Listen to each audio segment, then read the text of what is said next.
Hello, friends, today's January 22nd, Valerie Klotchok here again. Happy Unity Day. I hope we stay sovereign, free and united. And thanks for helping with the fundraiser. We've closed it. See the report, as usual, on my Telegram. We're already making first buys. Quickly shipping the guys what they need. Now, let's talk Davos and what went down. Zelensky slammed Europe hard, first of all. A sharp shift in tone from Ukraine's president after his Trump meeting. I tie this to that very meeting. Trump, meanwhile, formed a peace council, not yet including everyone. And Ukraine said it will join, but not right away. Zelensky in Davos also announced a trilateral meeting in the UAE, tomorrow and the day after, US, Ukraine, Russia. Sadly, a new corruption scandal hits Ukraine. NABU searched ex-border guard chief Serhiy Dayneko in a cigarette smuggling case. He's been notified. So, friends, let's tackle this piece by piece. Subscribe, comment, like, and let's dive deep into what was going on today. Trump, with some leaders from his invite list to the Peace Council, signed the charter to form it. First it was to be a Gaza Peace Council, but it turned out to just be a peace council that Trump will always lead.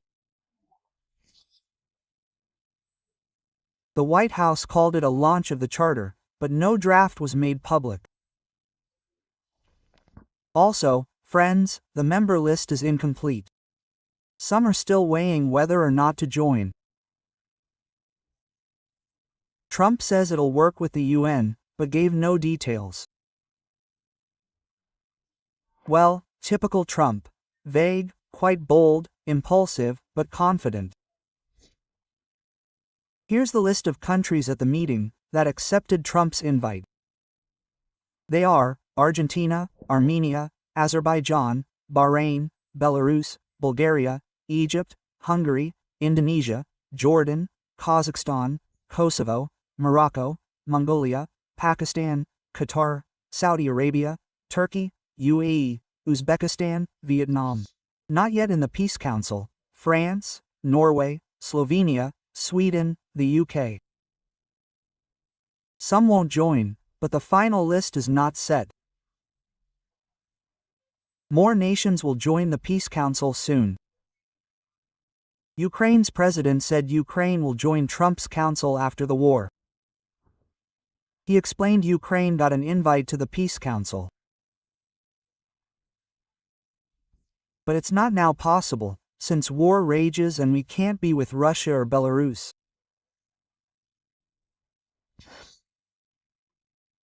Zelensky also said he expects the Peace Council to monitor demarcation lines after the war in Ukraine, with the US or other partners, plus security guarantees for Ukraine.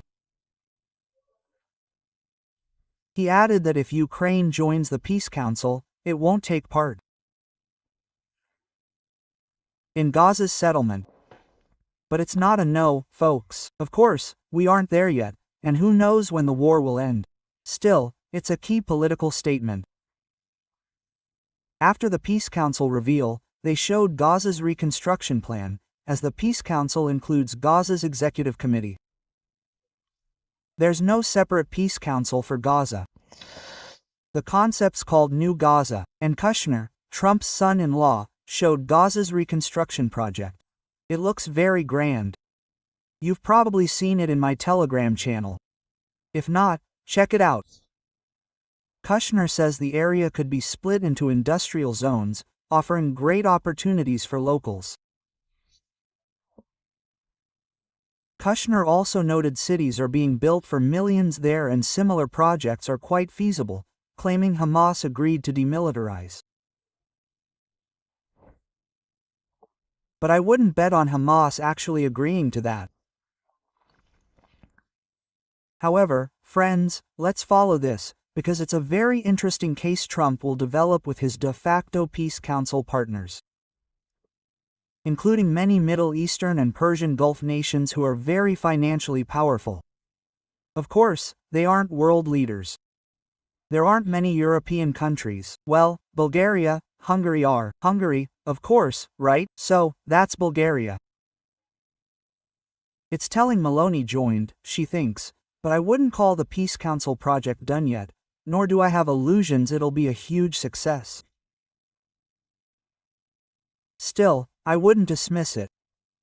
It's worth watching. The Trump-Zelensky meeting in Davos, quite unexpected. Zelensky wasn't planning to be there, but Trump invited him. It lasted about an hour. Trump called it very good. Asked about peace deal prospects, Trump said, "We'll see what happens." He's very cautious now. Says there's a meeting with Russia tomorrow, and with President Putin. Wickoff and Kushner may meet Putin today. Well, no word on that yet. They plan to meet Thursday. And Friday's the three-way meeting between Russia, Ukraine, and the United States, President Trump said. He appealed to Putin. The war must end. After Trump spoke with Zelensky, no joint press conference. Trump flew to the States. Zelensky spoke at the Davos Forum. Before, he said the Trump meeting was productive and meaningful. They discussed teamwork, and he says work continues daily. More documents prepared, but none signed at this summit. Why? Because they could be signed once the war is over. Zelensky clarified that later, but says they also spoke with Trump about air defense for Ukraine. He says the last time they met Trump, it helped protect our skies. And hopefully, we'll strengthen our defenses this time too. And he added that he thanked Donald Trump for the aid package, especially for the air defense systems he provided after their last meeting. In Mar-a-Lago in Miami in late December. Okay, folks, tomorrow in the United Arab Emirates, there will be a trilateral meeting between Ukraine, Russia, and the United States of America. This was officially and personally announced by Ukrainian President Volodymyr Zelensky. Negotiations will last tomorrow and the day after. And Ukraine's negotiation team is reinforced by Chief of Staff Nadev, who is flying there from Ukraine, since he's not in Davos. Umarov, Budanov, Kislytsia, and Arakamiya will fly there from Davos. Zelensky, of course, is not predicting what they will agree on. He says, "We'll see." But Zelensky's speech at the forum was very, very sharp towards Europe. Yes, folks, towards the very same Europe that everyone in Ukraine is actively thanking for helping Ukraine. And I thank them for helping us. But they're not helping as much as they should be, because their help is very limited, and how infantile, slowly they make decisions seems to have even gotten to the president of Ukraine. But this happened after a conversation with Donald Trump. This is very remarkable. The president began by recalling last year's speech, ending with, "Europe must know how to defend itself." Zelensky says a year's gone by, nothing has changed. He also slammed the world and Europe, notably, for failing to act on the Iran protests, which is telling. He says it sent a clear signal: kill enough, you stay in power. Europe didn't build its own response. He also added a bit more critique for Europe. Bit is an understatement. Instead of global power, Europe stays a pretty but fragmented group of small states. Instead of decisive action to defend freedom worldwide, as America shifts its focus elsewhere, Europe seems lost.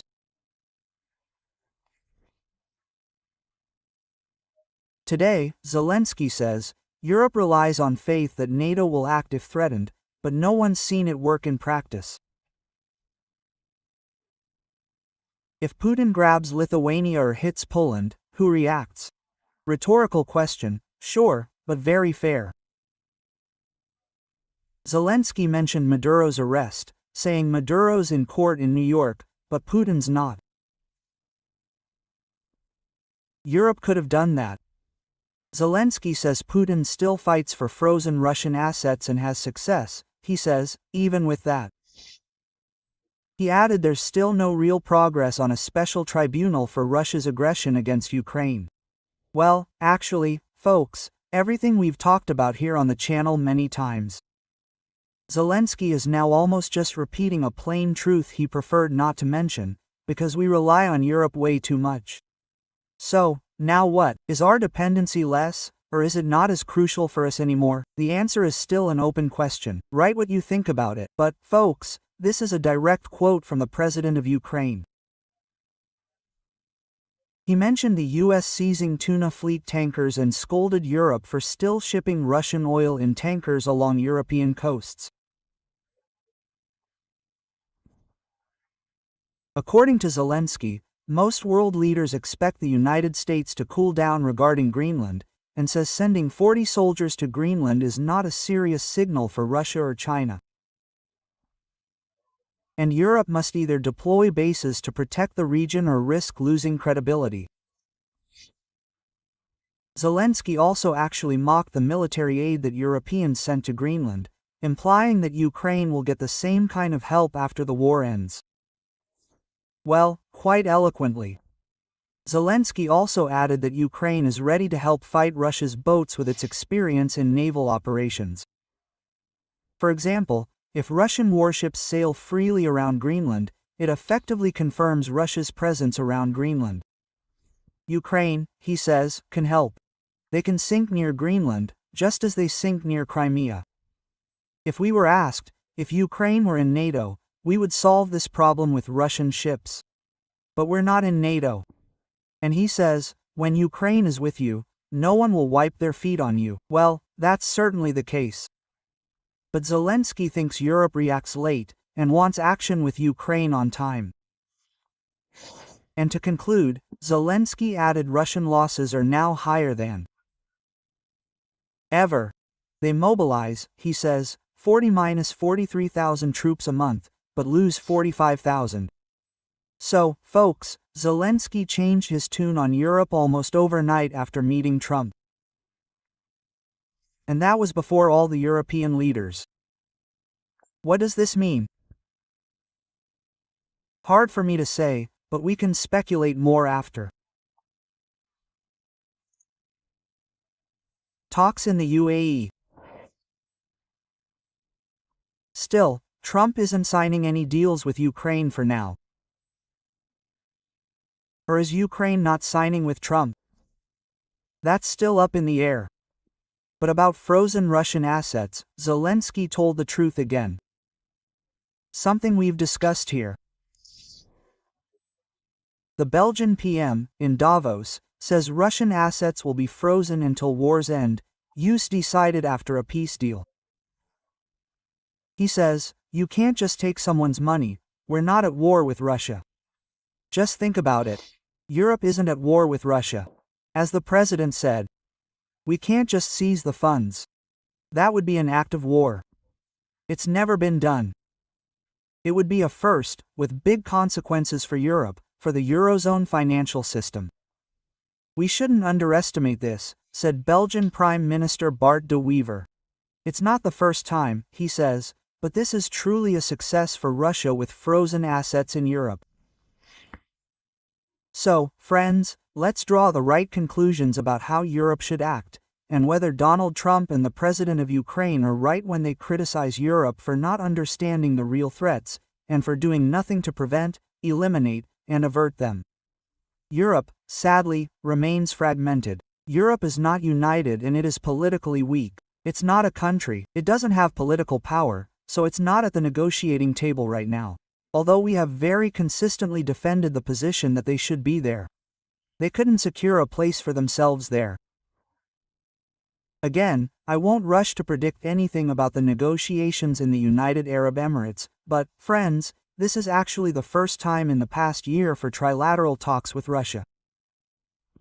I can't tell you who will represent them yet, because there has been no official comment from the Kremlin. We are following this, but perhaps France heard Trump and Zelensky?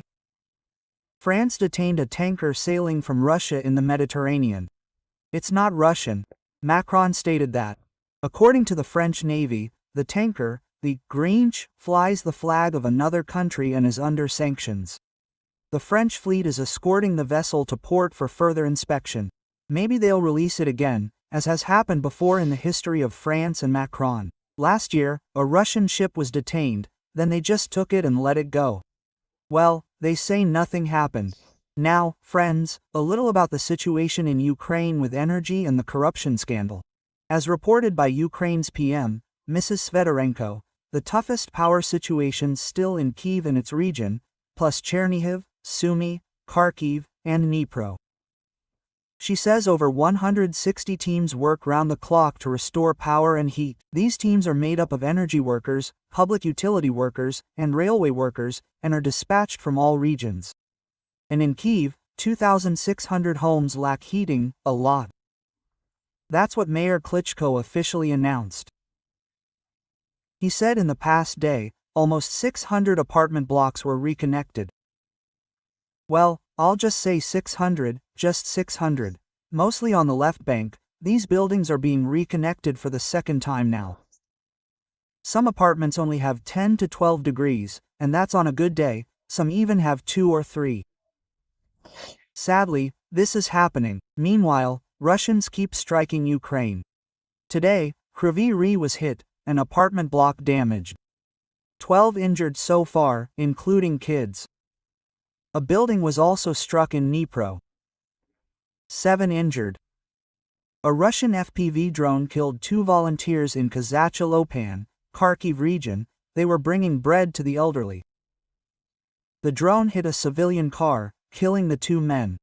In Zaporizhia, the enemy attacked Komyshuvka with cabs. 1 dead, 4 wounded. But our forces also hit the enemy. They struck the Tamoneftegaz oil terminal in Russia. This was officially reported by Ukraine's General Staff.